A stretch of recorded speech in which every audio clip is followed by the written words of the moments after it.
Bien, buenas tardes, son las 7:02 aquí en San Sebastián, en Tecnun, y tenemos el placer y el honor de tener con nosotros a Pol Brugarolas. Pol Brugarolas está ahora mismo en la sede de la NASA, donde trabaja. Allí son las 10 de la mañana. Pol, te agradecemos muchísimo que hayas accedido a esta charla, videoconferencia, en estas horas de trabajo para ti, por la mañana. Encantado de estar aquí. Sí.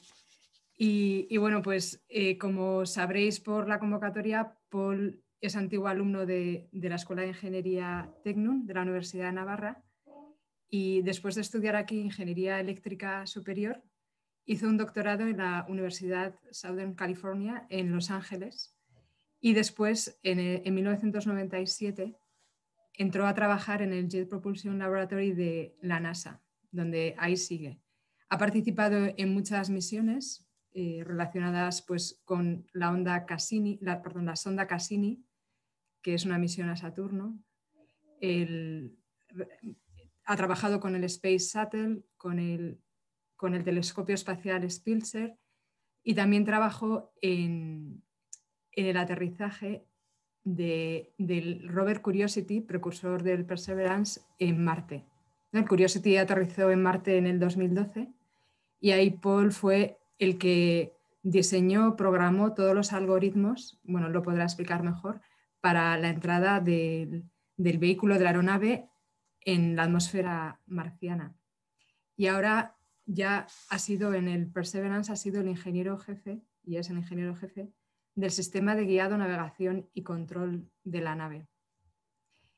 No sé si me dejo algo, bueno, seguro que has trabajado en más misiones, pero bueno, te dejamos a ti que nos expliques, ¿no?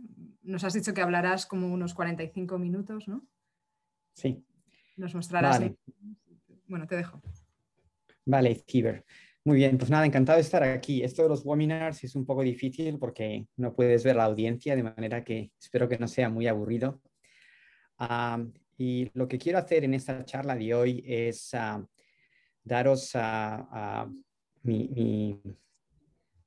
mi visión personal como el jefe del piloto automático del aterrizaje en Marte, y luego contaros también un poco de la misión de Perseverance, que es lo que va a hacer en Marte.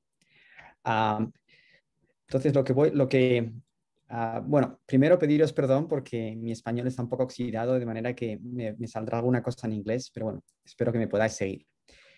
Bueno, pues lo que voy a hacer en esta primera parte de la charla es contaros un poco el sistema de aterrizaje, la secuencia de aterrizaje, y daros desde el punto de vista del piloto automático que os hagáis la idea del tipo de dinámica en la que la nave tiene que pilotar y aterrizar. En este gráfico podéis ver que podéis ver a la izquierda arriba la nave de crucero cuando nos acercamos a Marte.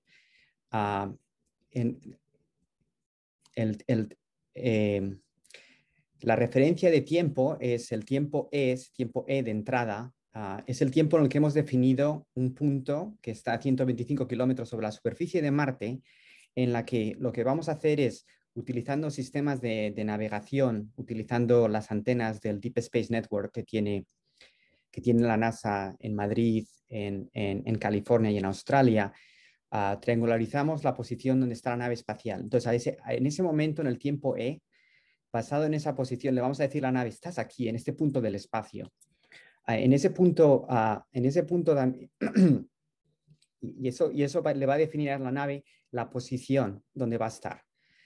Desde ese punto de vista hasta el punto va a aterrizar, lo que va a hacer es, tenemos un sistema IMU dentro de la nave, un sensor que básicamente va a coger esa posición y esa velocidad e integrarla hasta que lleguemos a la superficie. La otra cosa que vamos a hacer aquí en la nave de crucero es, tenemos unos sensores solares, y también tenemos una cámara que mira las estrellas, y eso nos va a definir la orientación de la nave.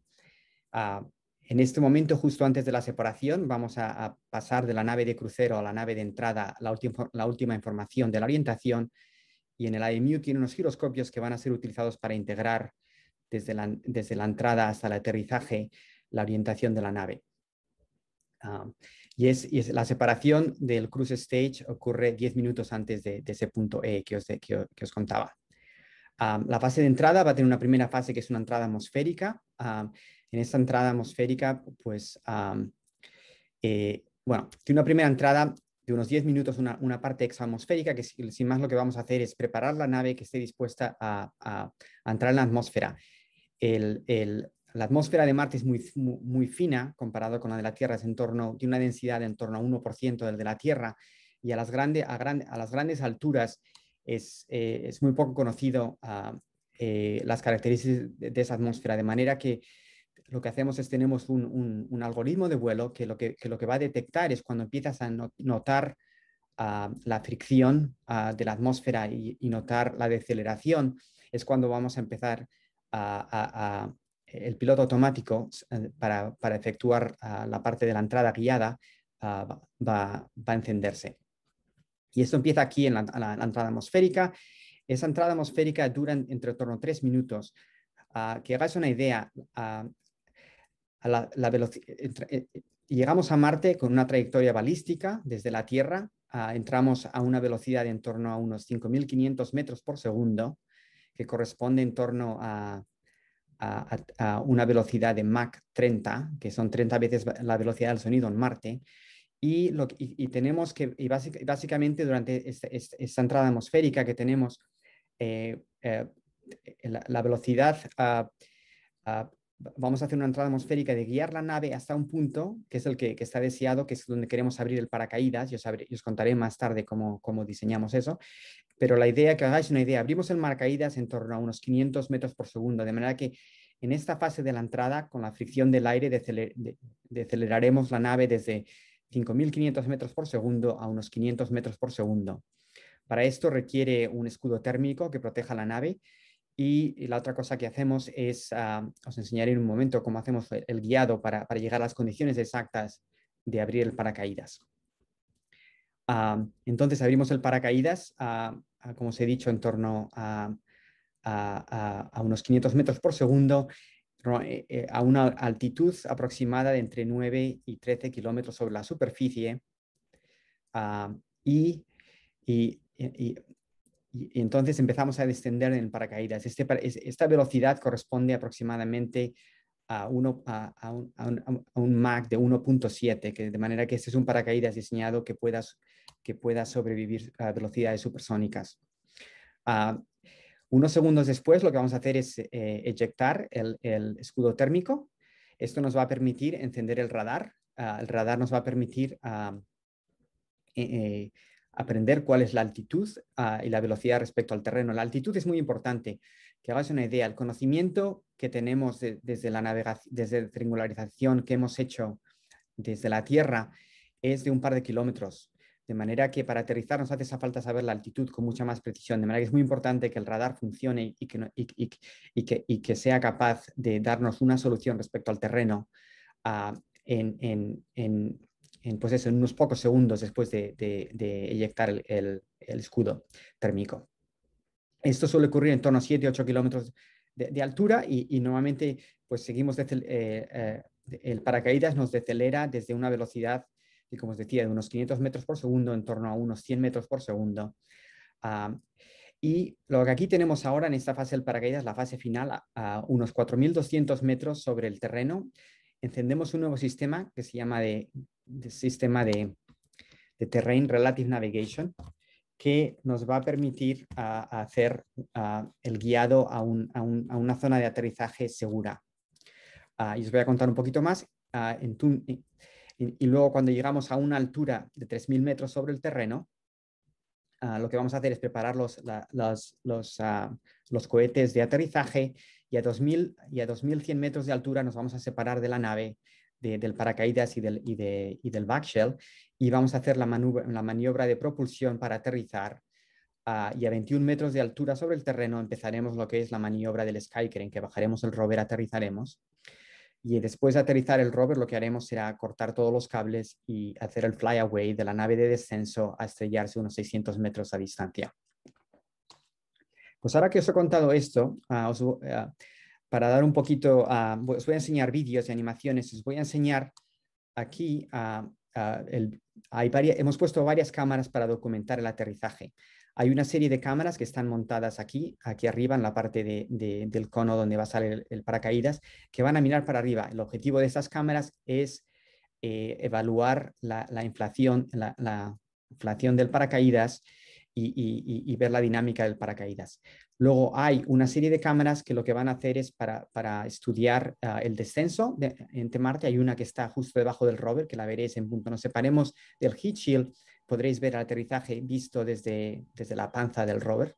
Y luego hay otras dos cámaras que están aquí para documentar el Sky Crane, una que mira desde el rover para arriba, que ve la nave de descenso desde el punto de vista del rover, y otra desde la nave de descenso que mira al rover.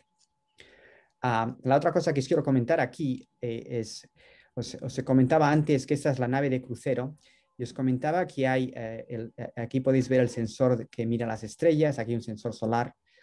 Esta es la nave de descenso, podéis ver aquí los cohetes de propulsión de la fase final. Podéis ver aquí el radar de aterrizaje, podéis ver aquí el IMU, aquí veis los tanques de propulsión. Aquí en estos son los thrusters para la entrada guiada. Hay 4 pods, uno aquí, otro aquí, otro aquí y otro detrás. Y aquí pues podéis ver el rover que cuando está pues eso, doblado, que quepa justo debajo de la nave. Y otra cosa que comentaros, aquí podéis ver el escudo que lleva y que protege el helicóptero Ingenuity que está en la panza del rover. Pues ahora, esto es una animación, pero es una animación que está basada en telemetría de una simulación. Aquí lo que veis es, nos hemos separado de la nave de crucero.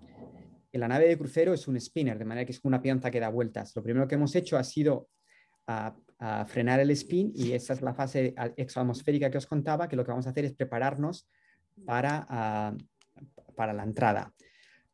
Entonces, esta fase es la que os decía que dura unos 10 minutos. Aquí abajo podéis ver la altitud, podéis ver la velocidad que vamos, la deceleración, el Mach. La nave lleva 400 kilos de combustible. Utilizamos unos poquitos durante la entrada, la mayoría son necesarios en la parte de aterrizaje por propulsión, y aquí podéis ver el combustible restante. Ahora pues estamos ya entrando acercándonos al punto de 125 kilómetros de la altura. Aquí es cuando vamos a empezar a sentir la atmósfera, y cuando la empecemos a sentir vamos a empezar a hacer, que ahora ya hemos empezado a hacer guiada. Y aquí lo que vamos a hacer es navegar la nave planeando de izquierda a derecha para apuntar a donde queremos aterrizar, y modulando un poquito, tenemos un lift vector, modulándolo un poquito para corregir errores en distancia al punto de aterrizaje. Ahora aquí, como veis, estamos aterrizando, veis un mapa de más definición de la zona de aterrizaje. El mapa está coloreado con el nivel de safety de donde aterrizas. Los sitios que están coloreados de color rojo quiere decir que si fueras a aterrizar en un punto rojo, que el rover no sería capaz de aterrizar de forma segura. Los puntos azules y verdes pues significan diferentes rangos de seguridad para el aterrizaje. Aquí ahora estamos, básicamente, ahora habéis visto, hemos abierto el paracaídas. Aquí veis el tipo de dinámica del paracaídas. Esto está basado en modelos que hemos obtenido a través de testear en túneles de viento. La dinámica del paracaídas puede ser muy violenta. Ese es un caso nominal de simulación. Y aquí, pues ahora lo que veis es que se inyecta el escudo térmico, y ahora lo que vamos a hacer es encender el radar. Aquí lo que veis son, tenemos 6 antenas de radar, y aquí lo que veis es la dirección de cada una de esas antenas y cómo intersecciona el terreno. Las antenas están dirigidas en 6 diferentes orientaciones, y esto nos permite medir tanto la altitud como la velocidad respecto al terreno. Ahora seguimos descendiendo, y ahora lo que veréis es encenderemos la cámara para hacer la navegación relativa al terreno, y lo que vais a ver es la huella de la cámara en el terreno. Esto nos permite ver donde la cámara apunta y que es la parte del terreno que el sistema de navegación respecto al terreno toma imágenes. Seguimos descendiendo y ahora nos acercamos a la altura pues, que nos vamos a separar del rover. Y ahora aquí lo que vais a ver es, ahora hemos empezado la parte de descenso. Lo que veis en negro, esas son las zonas donde podemos buscar una zona de aterrizar. Y tenemos un algoritmo de vuelo que lo que va a hacer es, en punto nos separamos, busca en esas zonas, dentro de las zonas de la línea negra, cuál es el sitio más seguro y va a volar la nave a ese punto, haciendo la maniobra de un Power Descent Guidance. Ahora llega la parte de aquí de hacer el Skycrane a 21 metros sobre el terreno. Lo que va a hacer es separar el rover y lo que va a hacer es, el rover cuelga de unos cables de unos 7.5 metros de altura y empieza a bajar el rover a una velocidad de 0.75 metros por segundo. Entonces, en punto la nave detecta que ya no tiene el peso del rover, hay un algoritmo que va a cortar los cables y entonces otro piloto automático entonces va a hacer la maniobra de flyaway que ya la habéis visto, que básicamente catapulta la nave de descenso a una distancia de que pueda explotar y que no impacte al rover. Bueno, pues esto es una animación basada en telemetría de una de nuestras simulaciones. Pues lo que quiero hacer en este momento es, pues antes de pasar a la siguiente película, contaros tres cosas, ¿no?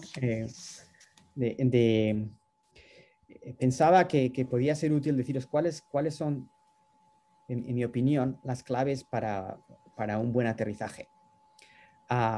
Y la primera es tener un buen diseño. Y en esto, pues deciros que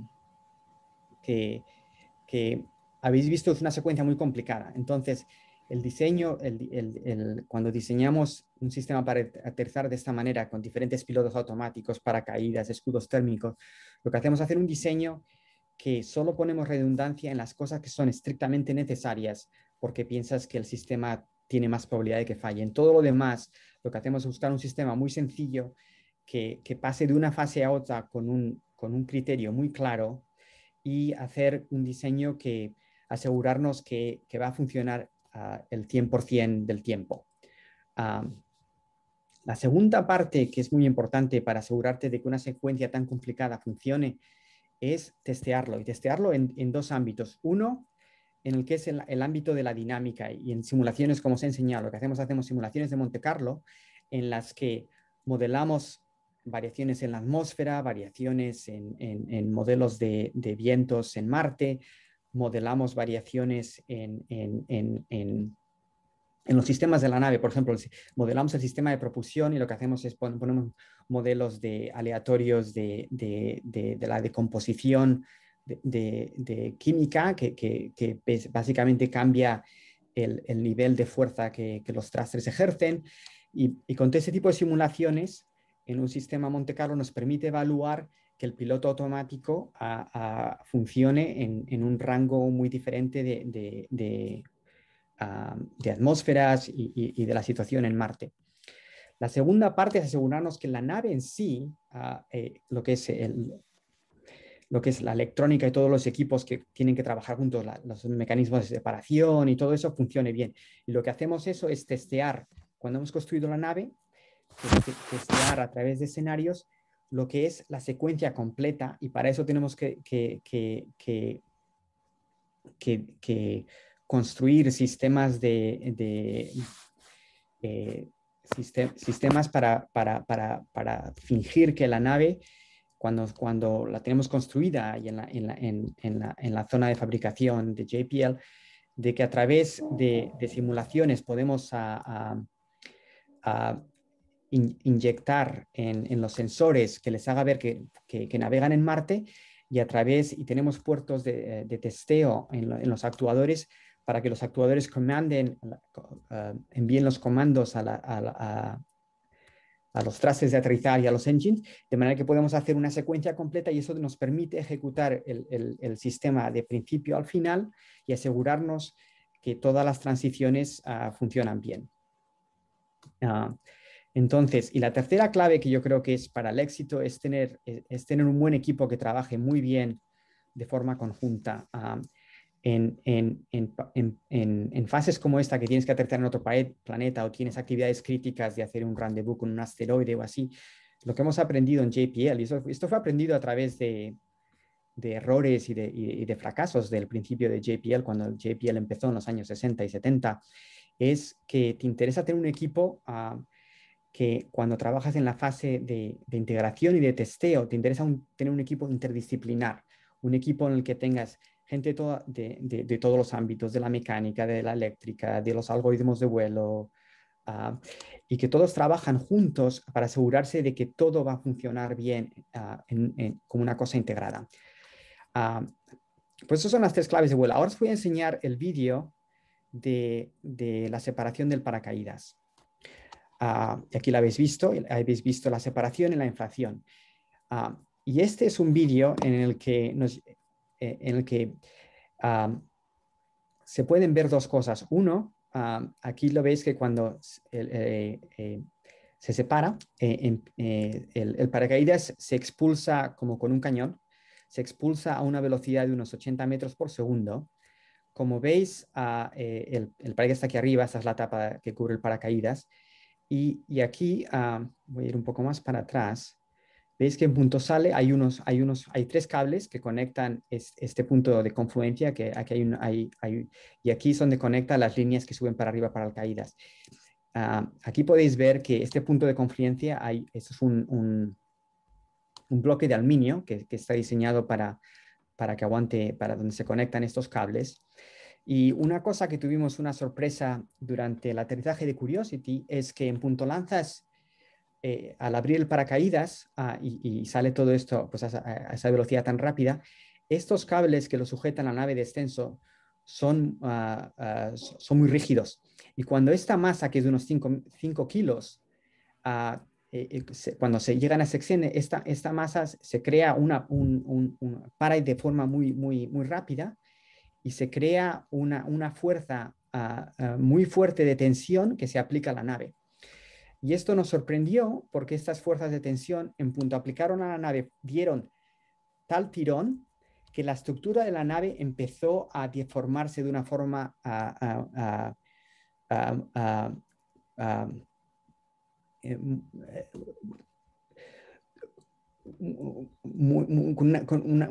con una dinámica mucho más alta de la que esperábamos. En particular, lo que nos sorprendió mucho es que el panel donde tenemos nuestro IMU de navegación, que está montado en un panel así, empezó a vibrar de esta manera. La estructura es una estructura muy rígida de aluminio y de titanio, y el panel tiene una frecuencia de oscilación de unos 200 hercios. Y lo que pasó es que este panel empezó a interaccionar con un sistema de suspensión que tiene el IMU interno, que también a 200 hercios, y hubo un coupling de la dinámica de estos dos, y el sensor de vuelo que está metido dentro del IMU empezó a tomar medidas diciendo que la nave estaba rotando a unos 120 grados por segundo, que no era rotación de que la nave se moviera, sin más era solo vibración. Entonces, esto lo descubrimos después de aterrizar Curiosity. Esto fue una cosa que nos sorprendió un poco, y lo que hemos hecho para minimizar en Perseverance esto es, básicamente hemos ido y hemos rediseñado esta pieza de aquí, hacerla más ligera, y luego también hemos cambiado estos cables, los hemos hecho más blandos, de manera que la fuerza de tensión es más lenta. Es más lenta y reduce la excitación de la estructura. Y la otra cosa que hemos hecho para minimizar esto ha sido, hemos cambiado parámetros del IMU para asegurarnos que el rango dinámico del IMU fuera más grande, de manera que incluso si tuviéramos dinámica más alta no se saturara, porque si se fuera a saturar, querría decir que la nave perdería el conocimiento de la orientación y se estrellaría. Bueno, ahora pues os he contado que el algoritmo de entrada lo que va a hacer es, tiene que abrir a las condiciones de abrir el paracaídas. Lo que hemos hecho para el Perseverance, comparado con el 2020, hemos cambiado el algoritmo que nos permite tener un landing ellipse que es mucho más pequeño que el de Curiosity. Y lo que podéis ver aquí es con el range trigger se hace mucho más pequeño, y aquí lo veis. Esto es haciendo un zoom de esta imagen. Y esto es lo que os decía en la fase final que hacemos el TRN. Pues bajando en el paracaídas hace unas fotos, los compara con un mapa y luego va a hacer el divert al sitio seguro. Entonces, para enseñaros cómo funciona esto, esto es el mapa que os he enseñado. Esto es el mapa con las zonas seguras y las zonas no seguras de aterrizar, en el color rojo es donde no quieres aterrizar. Esto es, los puntos verdes son nuestras simulaciones de Monte Carlo, basado en las condiciones donde podíamos haber aterrizado, y que veis que muchos caen aquí al centro, pero bueno, podemos caer en cualquier sitio de esta zona. Aquí podéis ver sin más los puntos verdes. Aquí os hagáis una idea, estos son las áreas en las que podemos elegir dónde aterrizar, nos separamos del paracaídas. Y aquí os enseño dónde al final aterrizamos. Aterrizamos en este punto. Si volvéis aquí, es un punto que está por aquí. Me parece que es este de aquí. Y la semana pasada, la NASA anunció que ha denominado este aterrizaje en honor a Octavia Butler, que es una escritora de ciencia ficción y que ha sido de mucha inspiración para científicos que han estudiado astrofísica y astrobiología. Y también esto nos recuerda que hay un papel muy importante que las mujeres y las niñas pueden participar en la ciencia y en la ingeniería. Ayer en JPL, que era el día que ayer el mundo celebraba el Día Internacional de la Mujer, pues hubo un panel que enseñaba pues las contribuciones de mujeres ingenieros en JPL, y en JPL pues hay mujeres ingenieros a muchos niveles, tanto de ingeniería como del management, tanto en puestos técnicos como administrativos. Y yo creo que es algo que muy importante seguir animando que las chicas se animen a apuntarse a hacer ciencia.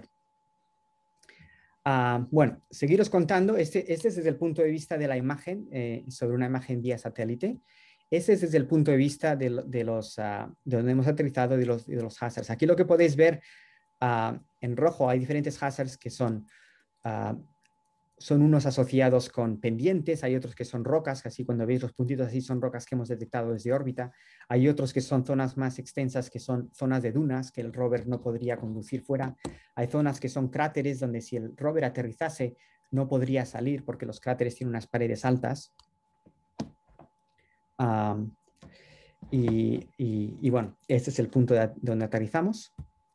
Ahora os voy a enseñar los vídeos del aterrizaje. Aquí este es el vídeo que podéis ver del aterrizaje desde la panza del rover. En punto nos separamos. Aquí veis cómo se separa el escudo térmico. Estamos descendiendo del paracaídas y como os decía, estamos yendo a una velocidad de unos 100 metros por segundo y estamos oscilando debajo del paracaídas. La frecuencia de oscilación es en torno a la frecuencia de un hercio. Y bueno, pues vamos bajando. En este momento, pues el radar está iluminando el terreno, seguimos integrando la posición y la velocidad y la orientación. Y como seguís viendo aquí, pues todavía estamos colgando. Veis en la zona de la derecha de arriba, veis la parte del delta del Jezero Crater. Y ahora, pues dentro de un momento lo que veremos será la maniobra del divert. Y lo que veréis es que el divert, lo que la nave, como los landing engines son fijos, lo que va a hacer la nave se va a dar una vuelta así para poder volar a la izquierda y luego va a hacer así para frenar y se va a poner vertical y va a bajar recto. Entonces, ahora todavía estamos en el paracaídas.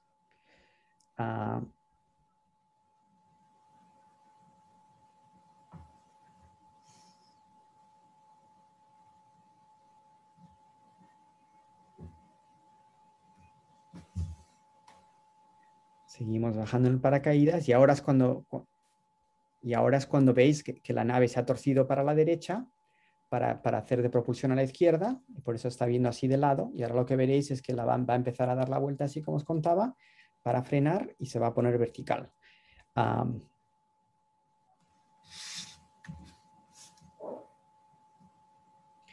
Y ahora pues empieza a hacer una fase de descenso vertical. En la fase de descenso vertical lo que hacemos es, hemos calculado que la fase de descenso vertical empiece a unos 250 metros de altura, y lo que tenemos es, eso nos permite llegar a ese punto y con la medida de radar tomar medidas más precisas donde está el terreno, y tenemos planeados en la maniobra de bajar unos 100 metros de corrección que nos permite corregir errores en la altura obtenida a través del radar, de manera que nos permite corregir errores en torno a unos 100 metros. Habéis visto cuando hemos aterrizado, habéis visto que nos hemos acercado aquí al final, como veis, se levanta mucho polvo, y básicamente cuando la nave aterriza, pues casi no se ve por la arena y el polvo que se levanta.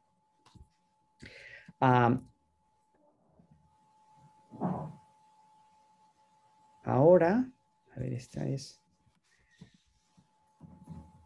la siguiente. Ahora lo que voy a enseñar es la película de ver el aterrizaje durante el Sky Crane. Entonces, aquí lo que vais a ver es, desde el punto de vista de la nave de Sky Crane, cómo se baja el rover. Aquí lo veis que se ha bajado con la grúa. Tiene 3 bridles que llevan el peso. Hay un bridle eléctrico que conecta. El computador de vuelo está en el rover. Cuando pilotas el Sky Crane, los comandos de pilotar suben por este bridle eléctrico hasta la nave. Y esto, pues en punto detectas que el touchdown, lo que va a pasar es que se va a pasar el control de la nave a otro computador de vuelo que hay en la nave de descenso, que es un computador muy pequeñito, con poca capacidad, pero suficiente para que haga el flyaway. Y estos bridles se van a cortar y se va a hacer el flyaway.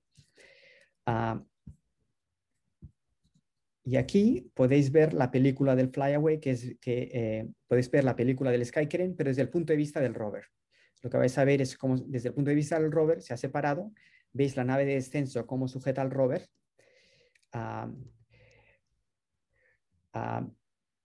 Como veis, da la impresión de que la nave de descenso se mueve de forma lateral, pero es una nave de descenso, es actualmente el rover el que está pendulando debajo. Y aquí lo que podéis ver es que han cortado y la nave del Sky Crane ha sido lanzada a una distancia de unos 600 o 700 metros.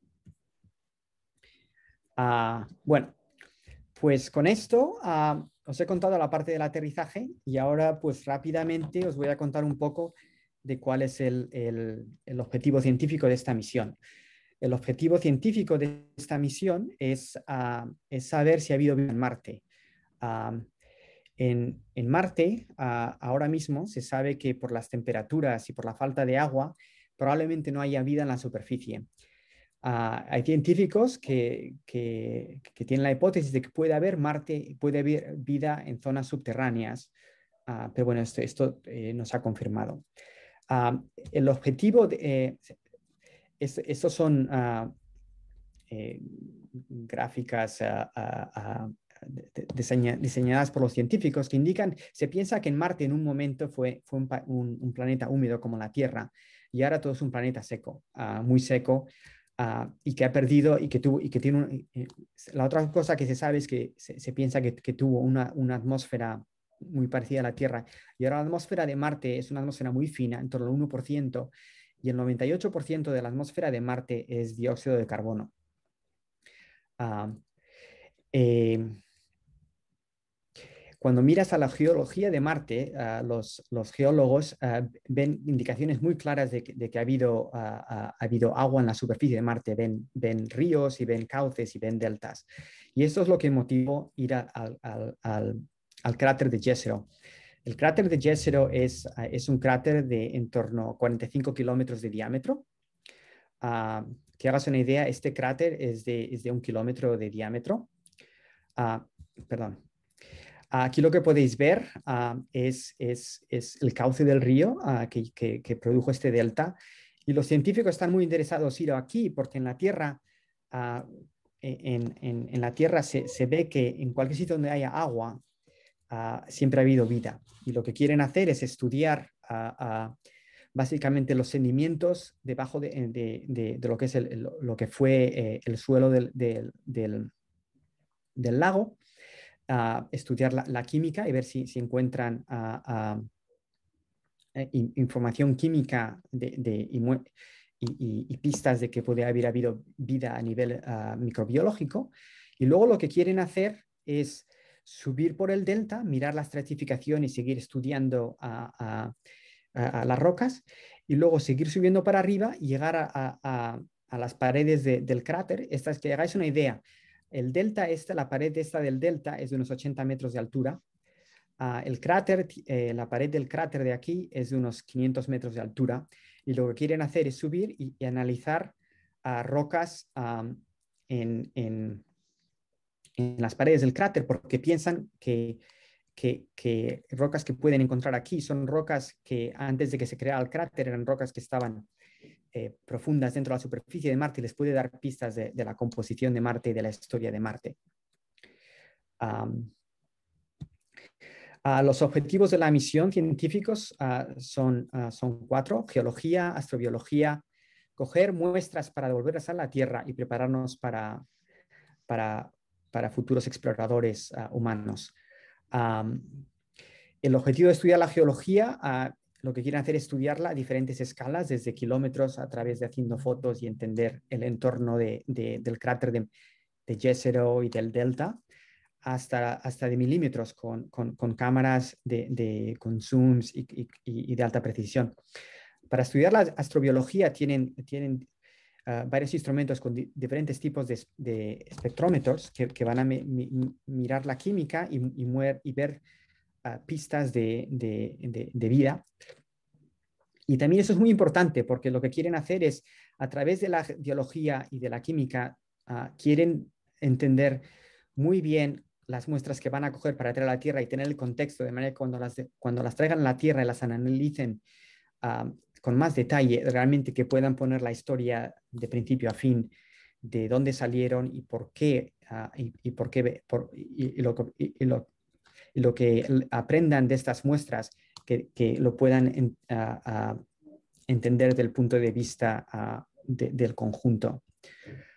Y de cara a preparar a los humanos, pues hay dos cosas, hay dos instrumentos: uno que genera oxígeno, que puedes utilizar para respirar y para combustible, y luego hay una instalación meteorológica. Contaros que la instalación meteorológica es una contribución de España, del CSIC. La otra contribución de España al rover es la antena de telecomunicación, que no se ve aquí, que está aquí detrás del mástil de ciencia, que también está contribuida por España.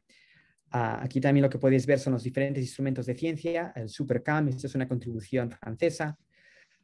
El Mastcam-C, esas son unas cámaras de ciencia con zoom. Aquí también se ven las cámaras de ingeniería a los lados. El RIMFAX es un radar que permite medir la estructura de la Tierra bajo el terreno, que es una contribución noruega. MOXIE es el instrumento que genera oxígeno. Aquí delante está el Sample Caching System, que está sobre todo en la parte delantera dentro del rover. Y aquí podéis ver lo que es el brazo robótico con instrumentos y con herramientas. Y con los dos instrumentos que tiene.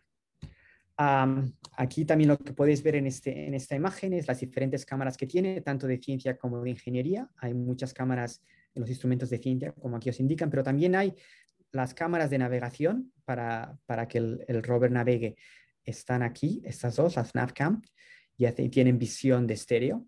Y luego hay cámaras para mirar a hazards de cuando conduces, de delante y detrás. Y además hay las cámaras de descenso y la cámara de aterrizaje que os hablaba antes.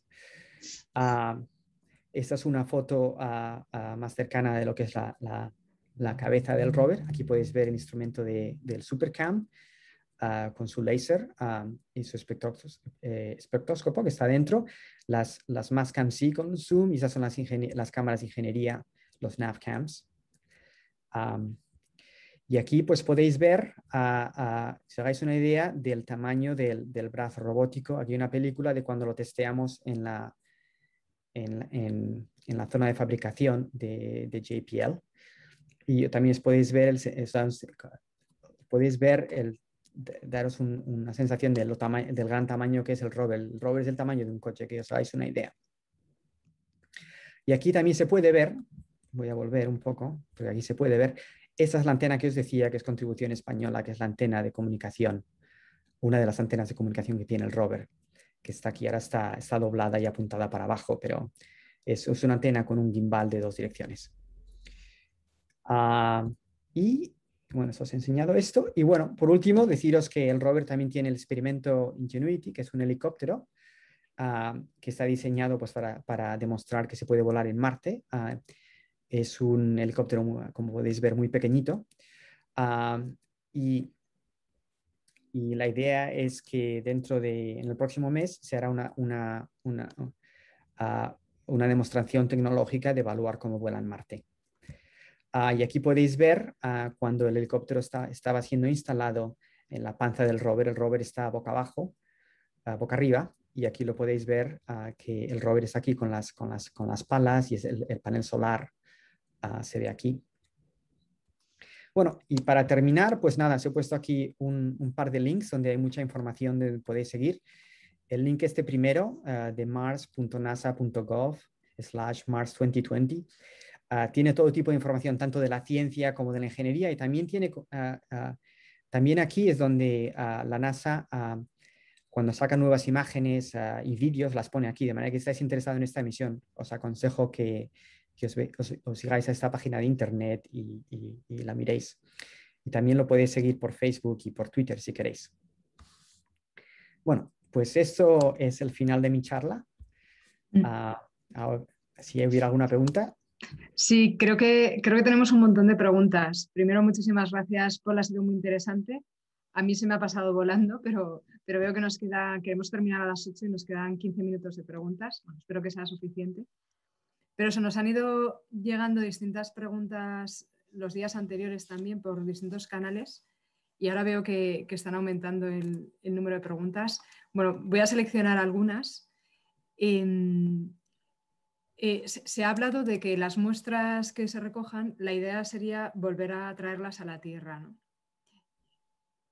Bueno, no sé si lo has comentado, pero esa es Sí. la idea, ¿no?, de la NASA. Sí, no, el objetivo de esta misión, uno de los objetivos principales es coger muestras. Las muestras van a ser cogidas, van a ser puestas en unos tubos de ensayo metálicos, y la estrategia todavía final de que se va a hacer con esos tubos metálicos no está muy clara. Si los van a dejar en sitios diferentes o el rover los va a llevar hasta un sitio, un sitio único al final. Y el objetivo es de que haya una misión futura que ya se está empezando a planificar de que las vaya a recoger. Esta misión futura ahora mismo está en la fase de formulación. Se está discutiendo, la NASA está hablando con la Agencia Europea del Espacio para hacer una colaboración, y ahora mismo está planeada para lanzarse en el año 2026. Y la idea es que esta misión pues aterrice donde las haya dejado Perseverance, las coja y las traiga de vuelta, y lo que va a hacer tiene como un pequeño cohete donde meterán las muestras. El cohete se lanzará desde la superficie de Marte y las pondrá en órbita en Marte, y luego va a haber otra nave que las recogerá hará un rendezvous en docking con una cápsula que contiene esas muestras y luego las traerá a la Tierra y habrá una cápsula de entrada que las aterrizará en la Tierra. Es una operación muy compleja, ¿no? Todavía se está planificando, como dices. Se está planificando, sí. Bastante compleja porque no solo será la primera vez que traeremos muestras de vuelta de otro planeta. Claro, de manera autónoma, además. Vamos, claro. Sí, de manera autónoma, de manera que tiene todas esas complicaciones de Despegar aterrizar de con un Marte. cohete, luego devolverlo a lanzar. Claro, sí. También sobre este tema de la entrada, en este caso, creo que has comentado que al entrar en Marte, la propia atmósfera decelera muchísimo la aeronave Sí. a la vez que la calienta. ¿Cómo se compara eso con lo que ocurre en la Luna? Al entrar en la Luna que no hay atmósfera, ¿cómo se consigue esa deceleración las veces que se ha ido? Y luego En la también... Luna, bueno, ya nos gustaría que Marte no tuviera atmósfera, porque tiene una atmósfera tan fina que te da problemas y no es suficiente para acelerarte lo suficiente. Pero bueno, en la atmósfera lo que hacemos es utilizar sistemas de propulsión. Entonces, y así es como Claro, se ha hecho siempre, tanto para lo hizo en JPL con los Rangers, que fueron los precursores de que antes de que fueran los astronautas, fueron la misión de los Rangers que hizo JPL, y también como aterrizaron los astronautas y también como recientemente también han aterrizado los chinos en la misión a Marte que han hecho, en las 2 misiones a la Luna que han hecho. Y también, bueno, estas son preguntas que habían ido surgiendo cuando ahora mismo tenemos astronautas en la Estación Espacial Internacional, ¿no? Que hay turnos que suben y bajan los astronautas. Sí. ¿Cómo es su reentrada en la Tierra? ¿Sufren ese choque térmico? Es que me parece muy violenta la llegada. Pues es un diseño bastante, pues es parecido. Utilizan un sistema de guiado similar al que utilizamos nosotros. El sistema que utilizamos nosotros de guiado de la entrada, los algoritmos de guiado, colaboramos con el Johnson Space Center, que está en Houston, y son los mismos que hacen los algoritmos de guiado para la vuelta de las cápsulas de los astronautas. Esto es la fase de la entrada atmosférica. El aterrizaje de las cápsulas de reentrada también utiliza paracaídas en la Tierra. El sistema es un poco diferente. En vez de utilizar uno, utilizan 3. Y dependiendo... bueno, y las cápsulas ahora mismo lo que hacen es aterrizar en el mar en vez de aterrizar en la Tierra para tener un impacto más suave. Pero lo que es... los algoritmos de vuelo son bastante parecidos. Los sistemas electrónicos son bastante diferentes porque cuando llevas astronautas tienes que asegurarte de que sean muy seguros, de manera que los equipos electrónicos y computadores de vuelo requieren mucha más redundancia que los que utilizamos para las misiones de robóticas, porque en las misiones robóticas puedes aceptar más riesgo y reducir el coste y la complejidad, pero si tienes personas en la nave, pues tienes que asegurarte de que tienes protecciones adecuadas. Claro. Luego, otra pregunta que aparecía en el chat ya hace un rato, preguntaban sobre el paracaídas, sobre el material. Creo que también se han hecho pruebas desde la Tierra, se han lanzado cohetes y se ha testeado el paracaídas. No sé, igual si puedes hablar un poco. Y creo que también tiene alguna diferencia con el Curiosity, este Sí, paracaídas. sí, pues puedo enseñar, si has preguntado, eso es una de las cosas que tenía pensadas, que si salías podía enseñar una película que tengo en el backup. A ver.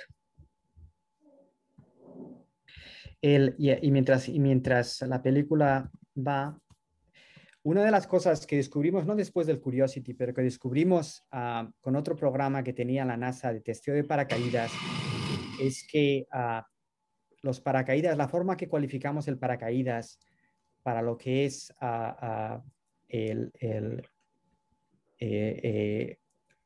la estructura, la integridad estructural estaba basada en testeos en túneles de viento. Lo que descubrimos a través de un programa que tuvo la NASA es que la dinámica durante la inflación puede crear fuerzas mucho más fuertes de las que puedes observar en un túnel de viento.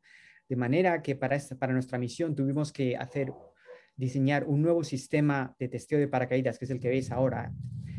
Eso es el testeo de nuestro paracaídas que lo hicimos hace un par de años a través de otro centro de la NASA que está en la costa este para calificarlo. Y lo que hicimos es lanzar un paracaídas en un misil a altas alturas de la atmósfera de la Tierra, donde podemos obtener las condiciones adecuadas de densidad de la atmósfera y de velocidad similares a las que encontraríamos en Marte para testear el paracaídas. Y esto, pues, aquí en esta película lo que podéis ver, habéis visto primero la película de abrirlo, y esta es una película que yo creo que es a alta velocidad, que os enseña la inflación. La inflación del paracaídas es muy lineal. Lo que había pasado en ese otro programa técnico es que se crea tanta tensión en las zonas laterales que se puede romper el paracaídas. Y aquí pues veis cómo lo han recuperado. Entonces, pues esta es una de las cosas que, como el que lo preguntaba parece que se ha enterado, es una de las cosas que sí que hemos tenido que cambiar en esta misión, y fue no a través de algo que aprendimos de la misión de Curiosity, no, sino que fue, como os decía, algo que aprendimos de otro programa, de que para cualificar los paracaídas el túnel de viento no era suficiente, y tuvimos que básicamente hacer este programa de Aspire para cualificar nuestro paracaídas, ya que habéis visto una película, un vídeo de ese programa de cualificación. Yeah. Muy interesante. Y el material también preguntaban por el material. El material es de nylon. Muy bien. Que os hagáis una idea, los paracaídas están cosidos a mano. Es una cosa muy, muy artesanal. ¿Quién los cose? Pues, en este programa, nosotros, JPL trabaja con dos empresas. Una se llama Airborne y la otra se llama, a ver si me acuerdo. Pues no me acuerdo ahora, pero hay dos empresas de América que normalmente han construido, por lo menos hacen los paracaídas que normalmente utilizamos para misiones de ciencia. Porque hagas una idea, los paracaídas tienen que ser muy grandes. El diámetro del paracaídas es de 23 metros. De manera que estos son paracaídas diseñados. El diseño es el diseño que la NASA cualificó inicialmente para las misiones Viking de los años 70. Utilizamos un diseño muy parecido. Lo que hemos hecho ha sido cambiar materiales y cosas pequeñas del diseño para mejorarlo un poco, pero la gran parte de la ingeniería del diseño, la cualificación de ese tipo de paracaídas se hizo en los años 70 para los Vikings. Hay también preguntas sobre el rover, sobre su fuente de energía y también sobre si su conducción es autónoma, si se le manda desde tierra a algunos lugares a recoger muestras. A ver, vuelvo aquí.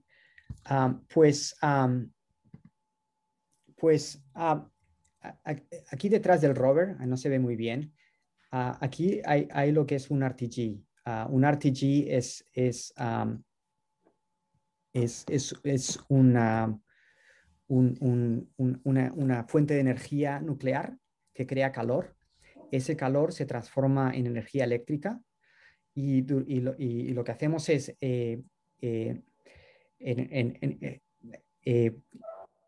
hagáis una idea, esa energía eléctrica se almacena en unas pilas y tiene la capacidad, tiene una capacidad de en torno a unos 110 vatios. Y lo que hacemos es, durante la noche y durante la gran parte del día, lo que hacemos, el día de Marte es de 23 horas y 20 minutos, que es un poco más corto que el de la Tierra.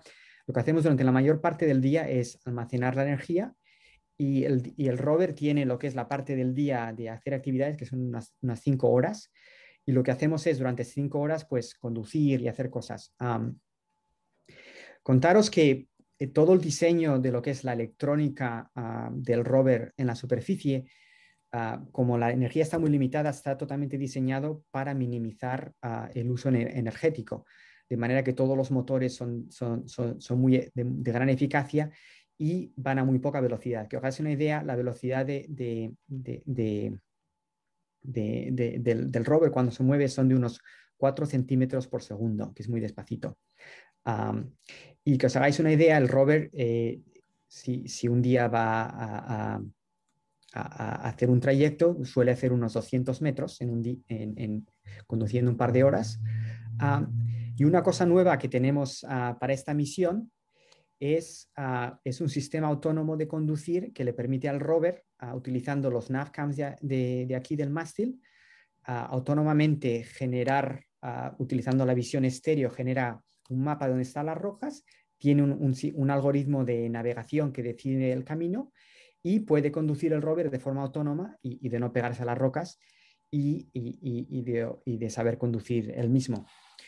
Esto es una cosa nueva comparado con el Curiosity. Curiosity tenía un algoritmo mucho más rudimentario, pero Curiosity no lo utilizaba por las limitaciones computacionales de los algoritmos que requiere este tipo de algoritmos de visión.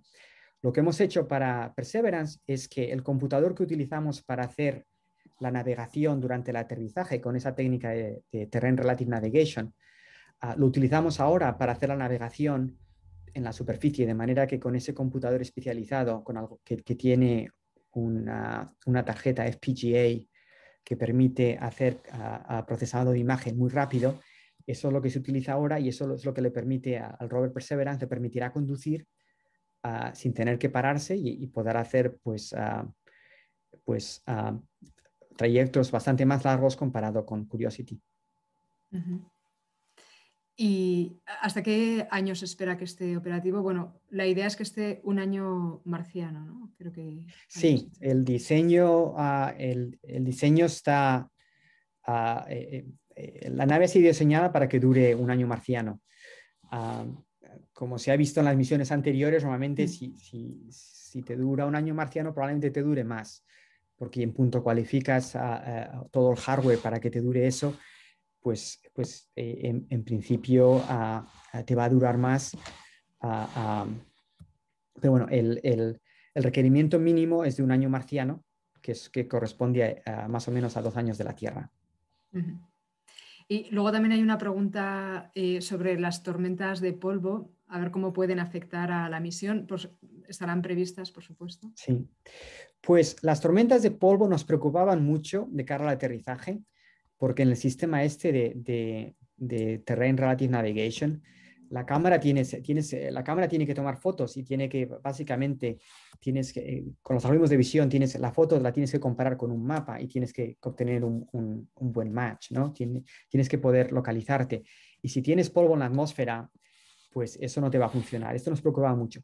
De cara a operaciones del rover en la superficie, no son realmente un problema las tormentas de polvo.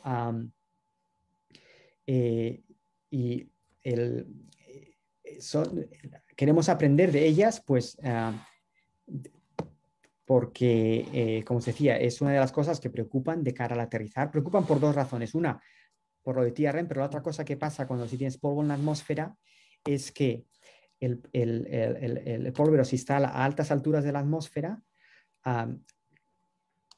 crea un sistema un poquito de invernadero, que la temperatura de la atmósfera cambia y la atmósfera es un poquito más caliente, la densidad te cambia y eso, si la forma se te hace un poquito más caliente, la densidad te baja y la aceleración que obtienes del paracaídas se te reduce el tiempo en paracaídas de manera que se te comprime lo que es, y también obtienes menos deceleración en la parte de la entrada atmosférica, de manera que te hace más difícil lo que es la parte del aterrizaje a propulsión, porque te va a hacer falta tener más combustible y quizá también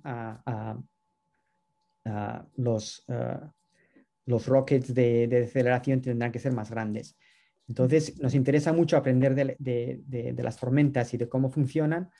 Hay un grupo de científicos en Estados Unidos que tiene modelos atmosféricos de Marte que a través de instrumentos en satélites que la NASA tiene alrededor de Marte y que son los modelos que nosotros hemos utilizado. Pero bueno, desde el punto de vista de la superficie, la instalación meteorológica de MEDAC estudia lo que son el